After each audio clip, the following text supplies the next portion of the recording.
आज हम बात करेंगे साइकोलॉजी के इतिहास के सबसे फेमस और सबसे ज्यादा विवादास्पद एक्सपेरिमेंट्स में से एक की। एक ऐसा प्रयोग जो हमें इंसानी फितरत की उन गहराइयों में ले जाता है जहां शायद हम खुद भी झांकने से डरते हैं। जरा सोचिए इस सवाल के बारे में। यह सुनने में ही कितना अजीब और असहज करने वाला लगता है ना? लेकिन यही वो सवाल था जो एक ऐसे एक्सपेरिमेंट के सेंटर में था जिसने हमारी समाज की कई धारणाओं को हमेशा हमेशा के लिए बदल कर रख दिया। तो ये सब शुरू कहाँ से हुआ? इसकी जड़ें जुड़ी हैं दूसरे विश्व युद्ध के बाद के समय से, जब पूरी दुनिया की नज़रें एक नाजी अफसर एडोल्फ आइकमैन के मुकदमे पर टिकी हुई थीं।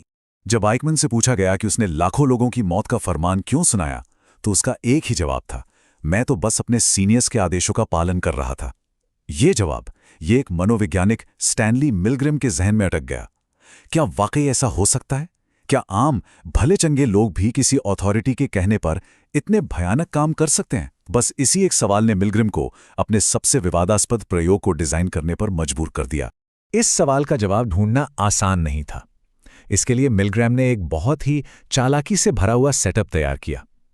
ये पूरा एक्सपेरिमेंट असल में एक धोखे पर आधारित था, ताकि ये देखा जा सके कि दबाव में इंसान की आज्ञाकारिता, मतलब ओबीडियंस की हद क्या है। तो इस पूरे नाटक में 3 मुख्य किरदार थे।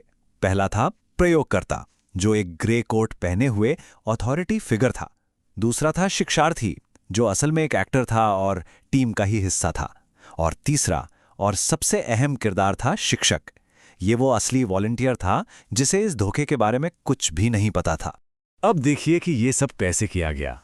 टीचर को ये यकीन दिलाया गया कि वो दूसरे कमरे में बैठे लर्नर की याददाश्त का टेस्ट ले रहा है और लर्नर के हर गलत जवाब पर उसे एक बिजली का झटका देना है। और सिर्फ झटका ही नहीं देना, बल्कि हर गलत जवाब के साथ झटके का वोल्टेज बढ़ाते जाना है। ये एक ऐसा सेटअप था जो धीरे धीरे मनोवैज्ञानिक दबाव को बढ़ाता चला जा रहा था। और जिस मशीन के सामने टीचर को बिठाया गया, वो कोई मामूली मशीन नहीं थी। उस पर 15 वोल्ट से लेकर जानलेवा 450 वोल्ट तक के स्विच थे और उन पर बाकायदा लिखा था, हल्का झटका, बहुत तेज झटका और आखिर में तो खतरा, गंभीर झटका और XXX तक लिखा था।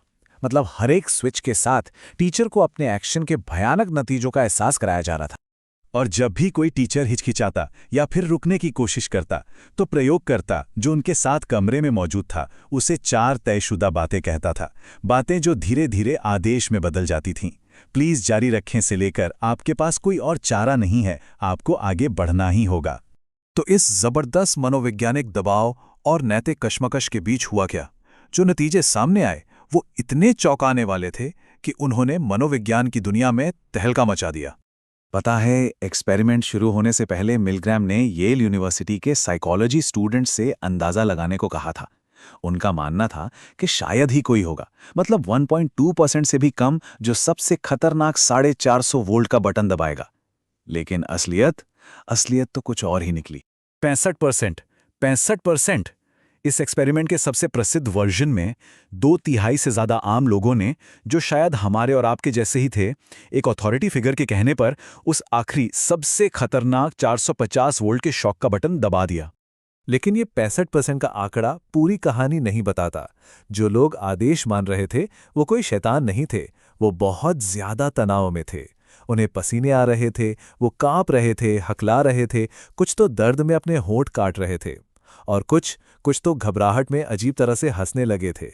ये सब उनके अंदर चल रहे एक भयानक मानसिक संघर्ष का सबूत था। जैसे ही ये नतीजे दुनिया के सामने आए, एक नैतिक बवंडर खड़ा हो गया। एक बड़ी बहस छिड़ गई। क्या ऐसा ज्ञान पाने के लिए जो हमें इंसानी फितरत के बारे में कुछ बताता हो, किसी को इस तरह की मानसिक पीड़ा देना सही है? मिलग्रैम के काम की जबरदस्त आलोचना हुई। धोखे के लिए, पार्टिसिपेंट्स को हुए मानसिक तनाव के लिए और सच्ची सहमति न लेने के लिए। मिलग्रैम ने अपना बचाव भी किया। उन्होंने कहा कि किसी को कोई परमानेंट नुकसान नहीं हुआ और बाद में 84% पार्टिसिपेंट्स ने कहा कि उन्हें खुशी है कि वो स्टडी का हिस्सा बने।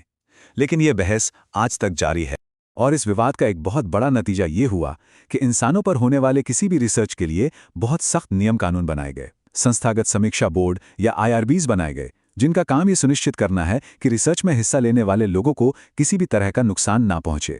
लेकिन कहानी यहां खत्म नहीं होती। हाल के कुछ सालों में रिसर्चर्स ने मिलग्रिम के पुराने दस्तावेजों और रिकॉर्डिंग्स को फिर से खंगाला है और उनकी जांच ने इस क्लासिक कहानी पर कुछ नए और बहुत जरूरी सवाल खड़े कर दिए हैं। नई रिसर्च से पता चला है कि ये जो 65% वाला आंकड़ा है, ये मिलग्राम के 19 अलग-अलग वर्जन्स में से सिर्फ एक का था। कुछ वर्जन्स में तो आज्ञाकारिता लगभग 0 थी। ऑडियो टेप्स ये भी बताते हैं कि प्रयोगकर्ता अक्सर स्क्रिप्ट से बाहर जाकर लोगों पर दबाव डालते थे, उन्हें धमकाते थे। और सबसे बड़ी बात, कई पार्टिसिपेंट्स को शक था कि ये सब असली नहीं है, कि लर्नर सिर्फ एक्टिंग कर रहा है। तो सवाल ये उठता है कि इतनी सारे खामियों के बावजूद आज भी हम मिलग्राम के इस एक्सपेरिमेंट के बारे में बात क्यों करते हैं। मनोवैज्ञानिक जीना पेरी इसके लिए एक बहुत अच्छा शब्द इस्तेमाल करती हैं, शक्तिशाली दृष्टांत। मतलब हो सकता है कि ये वैज्ञानिक तौर पर पूरी तरह सही ना हो, लेकिन ये एक ऐसी कहानी है जो हमें सत्ता, आज्ञाकारिता और हमारी अपनी कमजोरियों के बारे में कुछ बहुत असहज सच सोचने पर मजबूर कर देती है। चलिए इस पूरी चर्चा को स्टैनली मिलग्राम के ही शब्दों के साथ खत्म करते हैं। वो कहते हैं, हो सकता है कि हम सब समाज की डोरियों से बंधी कठपुतलियां हों, लेकिन कम से कम हम ऐसी कठपुतलियां हैं जिनमें जागरूकता है, और शायद यही जागरूकता हमारी आज़ादी की तरफ पहला कदम है।